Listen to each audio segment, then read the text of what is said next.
Dear student, मैं प्रदीप मिश्रा। स्वागत है आपका मेरे चैनल मैथ विद प्रदीप में। आजकल परसेंटेज के वीडियोस पढ़ रहे हैं तो आप एक एक करके सारे देख डालिए। हमने अब तक कई सारी बातों पर चर्चा किया और हम लोग बात करेंगे परीक्षा में पास फेल से संबंधित जो क्वेश्चन बनते हैं। तो दो प्रकार के सवाल बनते हैं उसमें परीक्षा पास फेल से। एक तो सिंगल लेयर क्वेश्चन होगा, एक डबल लेयर क्वेश्चन होगा। तो आप वीडियो को एंजॉय करते रहिए, दोस्तों को भी शेयर करिए।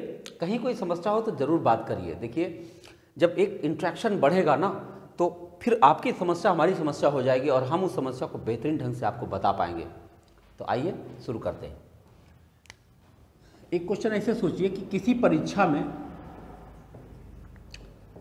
परीक्षा में पास होने के लिए 36% अंक पाना अनिवार्य है। एक छात्र उस परीक्षा में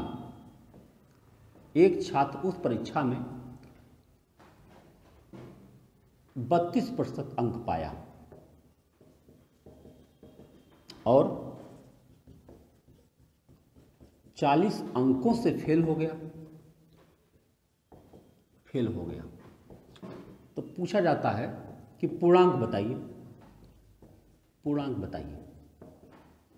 देखने मैंने 3 लाइन के जरूर क्वेश्चन लिख दिया, लेकिन होता बहुत छोटा सवाल है। फिर से सुन लीजिए। किसी परीक्षा में पास होने के लिए 36% अंक पाना अनिवार्य है। एक छात्र ने उस परीक्षा में 32% अंक प्राप्त किया, लेकिन वह 40 अंकों से फेल हो गया। तो उसका पूर्णांक बताइए। देखिए, आमतौर पर लड़का क्या करता है, उसने क्या किया कि मान लो पूर्णांक x रहा होगा, मान लिया पूर्णांक x रहा होगा।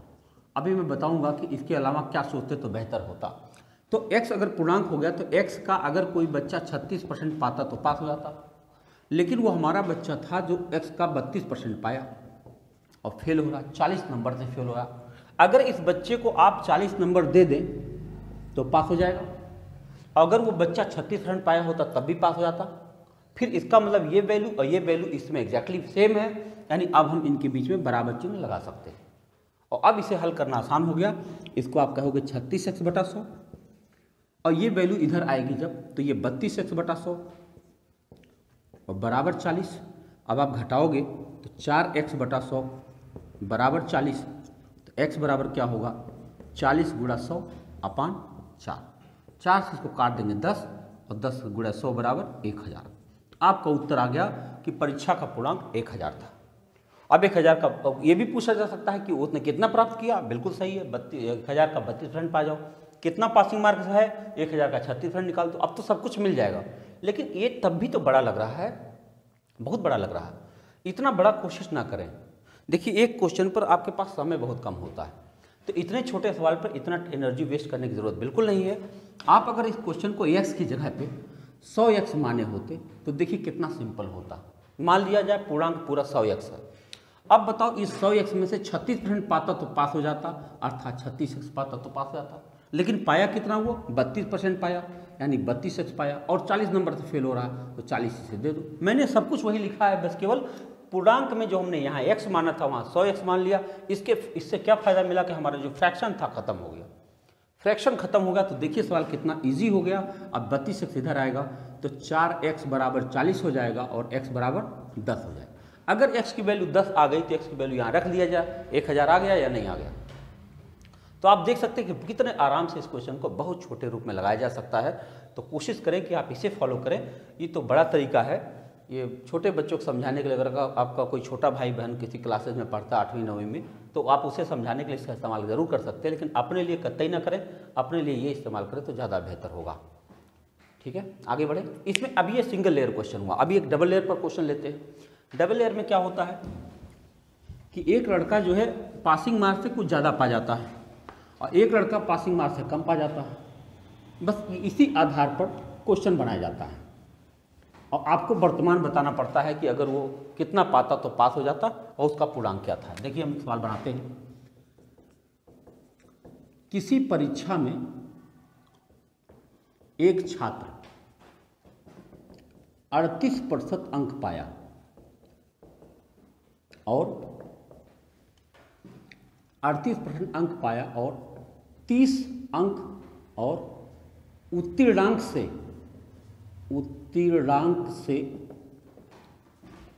30 अंक अधिक पा गया। देखो, उत्तीर्णांक जितना पास होना चाहिए था उससे ज्यादा पा गया। उसी परीक्षा में दूसरा छात्र 33% अंक पाया और उत्तीर्णांक से 20 अंक कम पाया। अब दो चीज पूछा जाता है, तो परीक्षा का पूर्णांक तथा उत्तीर्णांक बताइए। दो क्वेश्चन पूछा गया। ये डबल लेयर का क्वेश्चन हुआ। देखो, एक लड़का है जो पास होने से ज़्यादा पा रहा है, एक बच्चा है जो पास होने से कम पा रहा है। तो निश्चित रूप से उस सवाल को हम देखेंगे। तो पहले कोशिश करिए कि पूर्णांक आपसे स्टार्ट करिए। पूर्णांक को क्या मानेंगे आप? 100x। मान लिया जाए कि पूर्णांक 100x रहा होगा।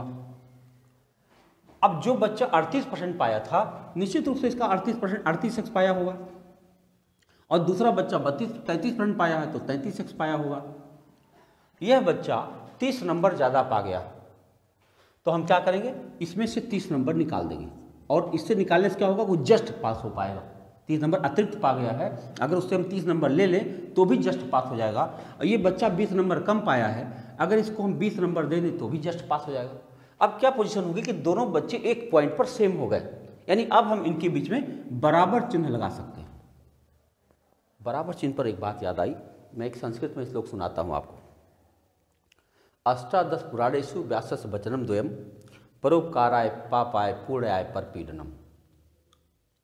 परोपकाराय पुण्याय पापाय परपीडनम। इसका मतलब ये हुआ कि 18 पुराण में व्यास जी ने सिर्फ दो बात कही है। परोपकार करना पुण्य होता है और दूसरे को कष्ट पहुंचाना पाप होता है। अगर कोई हमसे पूछे गणित में क्या है, तो मैं कहूँगा गणित में केवल एक बात होती है। पूरी गणित में जितनी गणित आप जानते हो, उस पूरी गणित में केवल एक कॉन्सेप्ट है। वो कॉन्सेप्ट क्या है? कोई भी क्वेश्चन आप पढ़िए, उसमें किसी एक चीज़ को टारगेट बनाइए और उसे दो प्रकार से ज्ञात करिए, दो प्रकार से, और दो प्रकार से ज्ञात करके बीच में बराबर चिन्ह लगाकर पक्षांतर कर दीजिए, आपका उत्तर बन जाएगा। हम आपको अक्सर आर्चर में दिखाते रहेंगे कि हम कैसे कर रहे हैं। फिर से ध्यान से देखिए, मैंने यहाँ भी वही किया हुआ। यहाँ मैंने क्या किया, एक बार फिर से देख लीजिए। मैं इसे डिलीट कर रहा हूँ, एक बार देखिए मैं कैसे बराबर कर रहा हूँ। एक बच्चा 100x पूर्णांक था, एक बच्चा 38x पाया और एक बच्चा 33x पाया। अब इन दोनों को मुझे बराबर करना है। कैसे बराबर करेंगे? जब तक बराबर नहीं करेंगे तब तक हमारा मैथमेटिक्स हो नहीं पाएगा। तो ये बच्चा 30 नंबर ज़्यादा पा रहा है, इससे हम 30 नंबर ले रहे हैं, और ये बच्चा 20 नंबर से फेल हो रहा है, इसको हम 20 नंबर दे रहे हैं। अब बताओ दोनों एक जगह पे बराबर हुए कि नहीं, पासिंग मार्क पर, और अब हम बराबर चिन्ह लगा सकते हैं। अब देखिए इसके बाद कितना आसान हो गया। ये 33x आप इधर लाते हो तो यहाँ बचेगा 5x, 38 में से घट जाएगा, और ये 30 वहाँ ले जाओगे तो हो जाएगा 50। अब क्या हुआ? x बराबर आ गया 10। x की वैल्यू आप यहाँ रख लो तो पूरा पूर्णांक मिल गया आपका 1000। x की वैल्यू आप यहाँ रख दो, चाहे यहाँ रख दो चाहे यहाँ रख दो, तो आपका उत्तरांक मिल जाएगा। चलो यहाँ रख के दिखाता हूँ। 380 में से 30 घटा दो 350, या यहाँ रख लो तो 330 में 20 जोड़ दो तो भी 350, यानी आप कह सकते हो 350 आपका उत्तरांक हो गया और 1000 आपका उत्तरांक हो गया, पूर्णांक हो गया। तो इस तरह से देखिए कितना सिंपल क्वेश्चन हो गया। ऐसे इसी क्रम में हम आपको अगले सवाल पर बात करते हैं। चुनाव होता है, चुनाव से संबंधित सवाल बनते हैं, तो चुनाव पर हम कुछ सवाल दिखाते हैं आपको। तो एक एक करके सभी सवालों पर जब हम आपसे चर्चा कर लेंगे तो कोई भी बुक होगी आप पूरी तरह सॉल्व कर लोगे। विद्यार्थी, एग्ज़ाम बहुत करीब आ रहा है, बहुत तेज़ी से आपकी तरफ आ रहा है, आपको बिल्कुल तैयार हो जाना चाहिए, क्योंकि एग्ज़ाम के बाद में फिर खाली कहने लायक बातें रह जाती हैं। काश में 2 क्वेश्चन और किया होता, काश में ये दोहरा लिया होता। देखो ये एक्सक्यूज़ है, पता नहीं मौका फिर मिलता है कि नहीं मिलता है, तो आपको किसी भी मौके का बेहतरीन इस्तेमाल करना चाहिए। आइए हम चुनाव पर बात करते हैं। किसी चुनाव में 2 उम्मीदवार थे, जीतने वाला 54% मत पाया और 2400 मतों से जीत गया। इस पर दो क्वेश्चन पूछा जा सकता है कि टोटल मत कितने थे, या जीतने वाले कुल कितना मत मिला, या हारने वाले कुल कितना मत मिला। तीनों प्रश्नों का जवाब इस सवाल से दिया जा सकता है। आइए देखते हैं टोटल मत कितने रहे होंगे। मान लिया 100x रहे होंगे। टोटल मत को आप सूची मत कह सकते हो। सूची मत का मतलब मतदाता सूची में जो मत दिखे वो टोटल मत कहलाते हैं। 100x है। अब दो उम्मीदवार थे, एक उम्मीदवार 54% पा चुका है। बताओ इसका 54% कितना होगा? 54x। एक उम्मीदवार 54x पा गया। आप बताओ अगर एक उम्मीदवार 54x पा गया, 100x में से 54x पा गया, तो दूसरा क्या पाएगा? 46x। भाई 100 ही x तो हुए। अब बताओ ये जीतने वाला, ये हारने वाला। अब पूछा कह रहा है कि जो जीतने वाला है 2400 मतों से जीत गया। 2400 मतों से जीतने का मतलब इसकी अपेक्षा 2400 में ज़्यादा पा गया। यानी अगर इसमें से हम घटा दें इसको तो हमारा 2400 आना चाहिए। ये रहा बराबर चिन्ह। फिर बात वहीं पर पहुंच गई कि हमने क्या किया, यहाँ मतों का अंतर देखा, यहाँ मतों का अंतर देखा, दोनों के बीच में बराबर चिन्ह लगा दिया और हमारा आंसर आ रहा। देखिए यहाँ कितना आ गया? 8x बराबर 2400, x बराबर 300। अब अगर आपका वैल्यू x बराबर 300 आ गया तो यहाँ पे अगर आप रखोगे तो कुल मत आ गए 30,000। अगर आपको चाहिए जीतने वाला कितना पाया तो 54 में 300 का गुणा कर लो। अगर आपको चाहिए कि हारने वाला क्या पाया तो 46 में 300 का गुणा कर लो, और इस प्रकार आपका उत्तर आराम से आ गया। लेकिन मैं कहूँगा कि ये चुनाव पर लेवल 1 टाइप का क्वेश्चन हुआ। लेवल 1 इसलिए हुआ, एक आदर्श चुनाव व्यवस्था है। 100% वोटिंग कहाँ होती है ना? होती नहीं है। लेकिन ये है कि सवाल शुरुआत करना है तो 0 लेवल से ही तो शुरू करेंगे। तो ये लेवल 1 था। आपने देखा कितने आराम से इस सवाल को आप लगा सकते हो। अब एक और थोड़ा सा मुश्किल सवाल लेते हैं, थोड़ा सा मुश्किल, एक स्टेप बढ़ा रहा हूँ। क्लियर हुआ? आइए देखते हैं।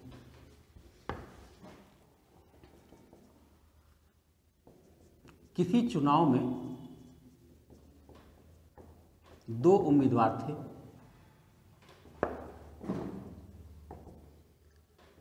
दस % लोगों ने मतदान नहीं किया। जीतने वाला सूची मतों का 48% पाया। सूची मतों का 48% पाया और 1200 मतों से जीत गया। अब बता दो कि कितने सूची मत थे, टोटल सूची मत कितने थे, या जीतने वाले को क्या मिला, हारने वाले को क्या मिला, कितने लोगों ने मत नहीं डाला। अब सारे प्रश्नों का जवाब दिया जा सकता है इतनी जानकारी से।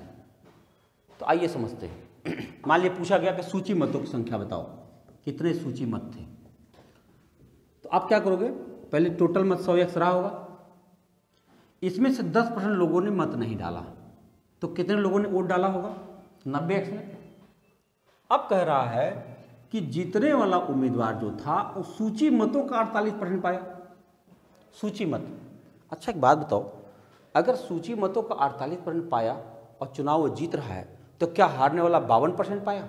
ऐसा हो सकता है कि जीतने वाला 48% पाएगा और हारने वाला 52% पाएगा? ऐसा तो नहीं हो सकता है। तो क्या करें, अब समझते हैं कि जीतने वाला सूची मतों का, सूची मत यही है, इसका 48% पाया, 48x पा गया। परंतु आप देख रहे हो कि वोट तो इतना ही है। अब उसको इसके संदर्भ में देना चाहिए था, लेकिन इसके संदर्भ में ना बता करके उसने कह दिया सूची मतों का 48% पाया। अगर इसके संदर्भ में कहा होता तो जरूर 50 के ऊपर होता, लेकिन उसने इसके संदर्भ में बता दिया, इसलिए उसने कह दिया 48% मत पाया।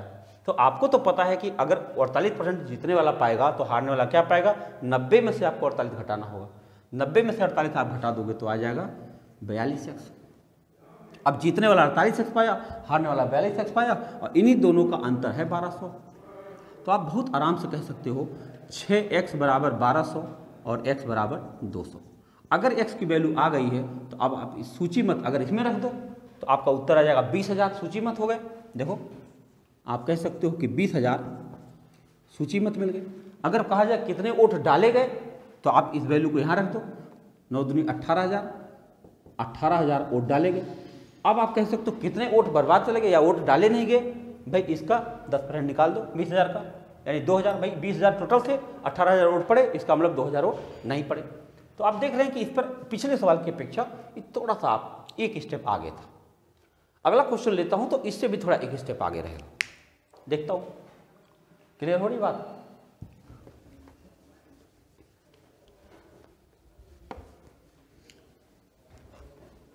आपकी ऐसा करते हैं कि कुछ अवैध मत भी कर देते हैं, अवैध मत, इलीगल वोट्स पड़ गए, उसको कैसे निकालते हैं देखिए। किसी चुनाव में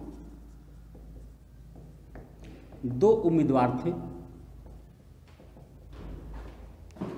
10% लोगों ने मतदान नहीं किया, मतदान नहीं किया तथा डाले गए मतों का 10% अवैध घोषित हो गया, अवैध घोषित हो गया। अब क्या होगा, जीतने वाला कुल वैध मतों का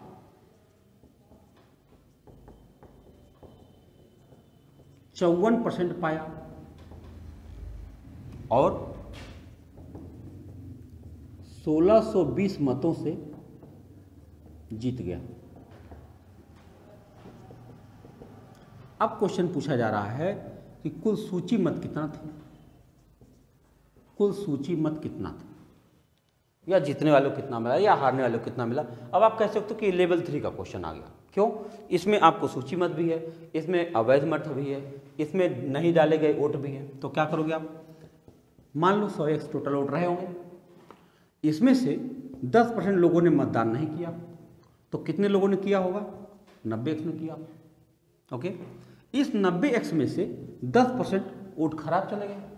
अब बताओ 90 का 10%, 9x खराब हो गए, तो कितने वोट बचे होंगे, 81x बचे।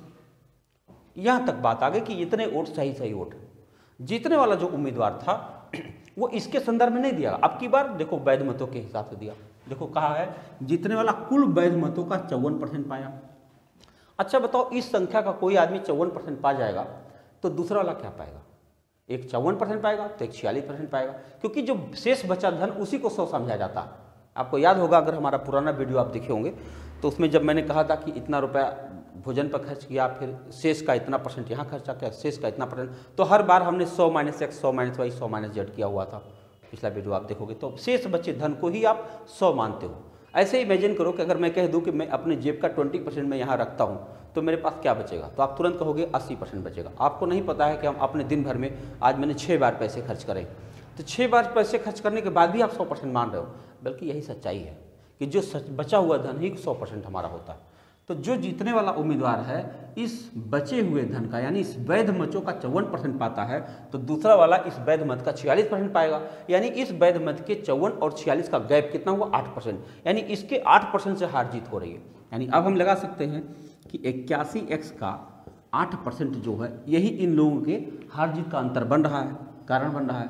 और यहाँ पर कह रहा है कि 1620 मतों से जीत गया, हम कह रहे हैं इतने मतों से जीत गया, तो इसके बराबर में आप 1620 कह सकते हैं। अब अगर हम x की वैल्यू निकालें तो लिख सकते हैं कि 1620 गुणा 100/81 गुणा 8। 81 से देखिए संख्या कट रही है 2 बार में, आप काटें तो 4 × 5 = 20, 4 दूना में 8, 2 से इसको काट दें तो 50, 50 × 5 में 250, यानी x की वैल्यू आ गई 250। अगर हम x की वैल्यू इस जगह पे रख दें तो हम कह सकते हैं कि कुल मत थे 25,000। अगर पूछा जाए कितने वोट डाले गए, यहाँ पे वैल्यू रख दो। अगर आपसे कहा जाए कहते हैं वैध मत पड़े, तो आप इसमें वैल्यू रख दो। यानी और कितने उम्मीदवार को, जीतने वाले को क्या मिला, हारने वाले को क्या मिला, सब कुछ आप बता सकते हो, बहुत आराम से बता सकते हो। अगर हम एक क्वेश्चन और आपको बता दें इस पर, तो हम दावा कर सकते हैं कि चुनाव से संबंधित किसी भी प्रश्न का आप जवाब दे सकते हैं। वंस मोर, मिटा दे इसको, देख लीजिएगा इसको।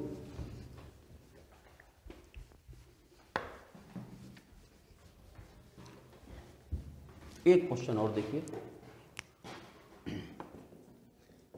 किसी चुनाव में 2 उम्मीदवार थे,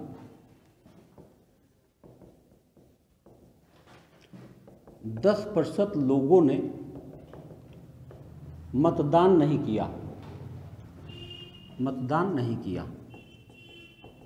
तथा डाले गए मतों का मतों में से 60 मत, ध्यान रखिएगा परसेंटेज नहीं है, 60 मत अवैध घोषित हो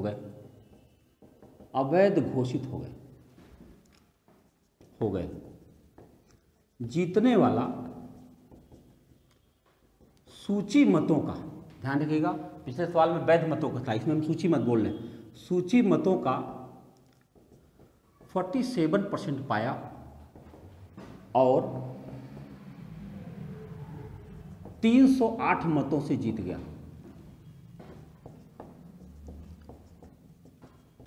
अब प्रश्न पूछा गया कुल सूची मत बताइए,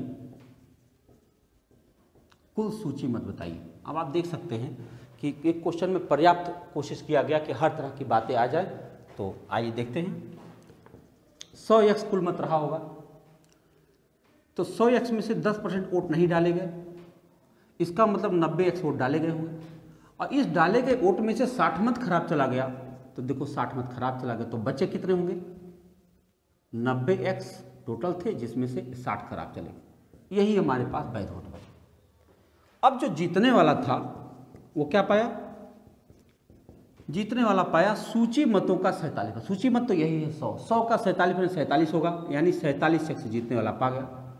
तो बताओ हारने वाला क्या पाएगा भाई, हारने वाला पाएगा जो इतने वोट पड़े हैं इसमें से आपको 47 घटाना पड़ेगा, तो हारने वाले का आ जाएगा, मैं घटा रहा हूँ 90x - 60 में से आप 47x घटा दो, तो हारने वाला क्या पा गया 43x - 60, ये हारने वाला पा गया।